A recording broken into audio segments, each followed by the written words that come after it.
Você já ouviu a frase, faça a sua parte que eu te ajudarei? Mas eu tenho uma pergunta. Será que isso está mesmo escrito na Bíblia?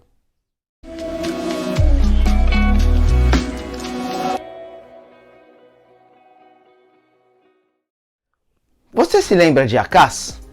Acaz era o rei de Judá que pediu ajuda ao rei da Síria, Tiglat-Pileser, para uma batalha. Na verdade, ele pediu essa ajuda porque o reino de Israel tinha se juntado à Síria, que vinham contra eles.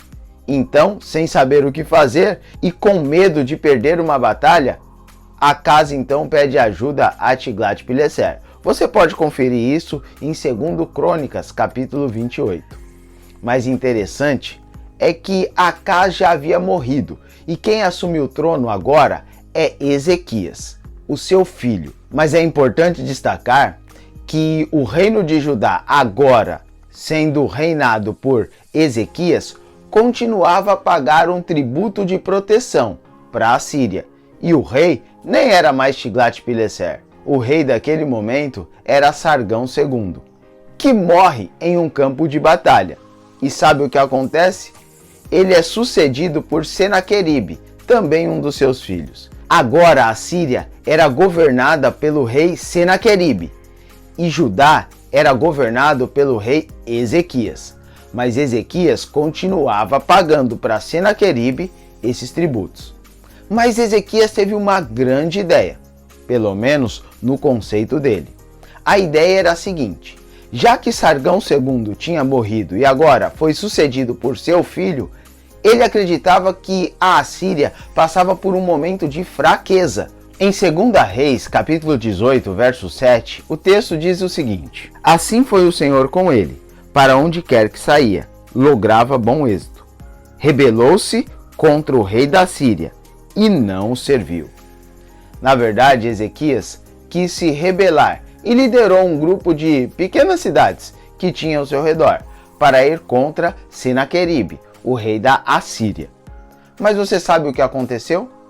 Você pode conferir essa história em 2 Crônicas, no capítulo 32, que traz uma narração bem interessante sobre todo esse contexto. E o verso 1 diz assim: depois dessas coisas e desta fidelidade, veio Senaqueribe, rei da Síria, entrou em Judá, acampou-se contra as cidades fortificadas e intentou apoderar-se delas.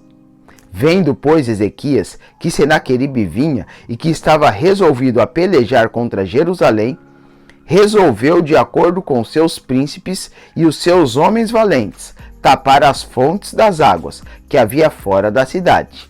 E eles o ajudaram. Parece que Ezequias toma uma decisão um pouco que precipitada, ou seja, ele quis fazer a sua parte para Deus o ajudá-lo. Mas deixa eu destacar algo importante aqui. Ezequias era um homem bom.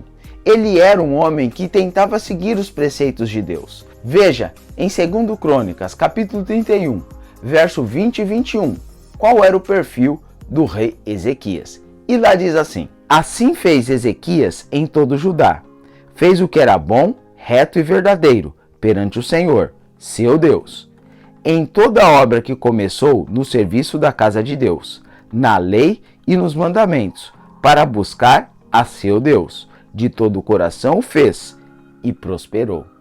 Veja que ele era um homem de Deus e prosperava naquilo que ele fazia, porque o segredo era obedecer a Deus e seguir os seus caminhos, e tudo o que ele faria seria bem próspero.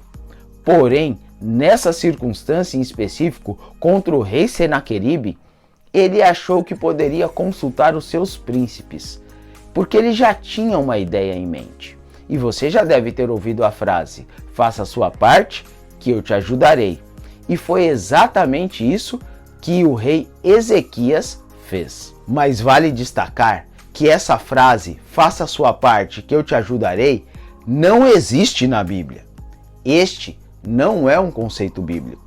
Na verdade, se você for a 2 Crônicas, capítulo 20, você encontra a história de Josafá, que era um rei também de Judá.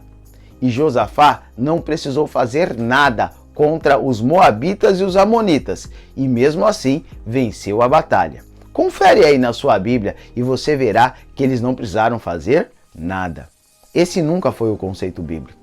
A Bíblia sempre diz que devemos buscar ao Senhor, e aí sim Deus fará a sua parte. E nós, a única parte que temos é buscar ao Senhor. E deveria ser isso que Ezequias devia ter feito. Em 2 Crônicas, capítulo 32, no verso 4 e verso 5, vem uma narração das atitudes que Ezequias fez para se proteger.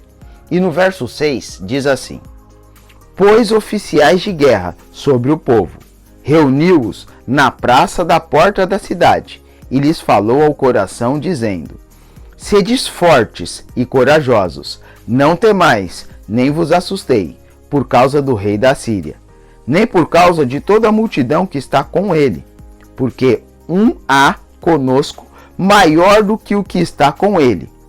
Com ele está o braço de carne, mas conosco o Senhor nosso Deus, para nos ajudar e para guerrear nossas guerras. O povo cobrou ânimo com as palavras de Ezequias, rei de Judá. As palavras de Ezequias foram muito boas, animou o povo, porque indicava o Senhor como aquele que venceria as batalhas. E isso era verdade, era Deus que vencia as batalhas. Porém, Ezequias não deveria ter primeiro buscado o conselho dos príncipes, ele deveria ter buscado o conselho de Deus. É isso mesmo. Muitas vezes nós trocamos a ordem das coisas e queremos agir pelo nosso próprio impulso e depois queremos que Deus nos ajude. Isso é clássico na vida do ser humano. Porém, o apelo e o desafio que eu faço a você hoje é que você primeiro busque ao Senhor. Primeiro busque as suas orientações e só depois de Ele te orientar, você fazer aquilo que Ele pede. Deus deve ser o primeiro em tudo em nossa vida. Lembre-se, buscai primeiro o reino de Deus e sua justiça, e todas as demais coisas nos serão acrescentadas. Se fizermos isso, seremos bem-sucedidos por onde quer que andarmos.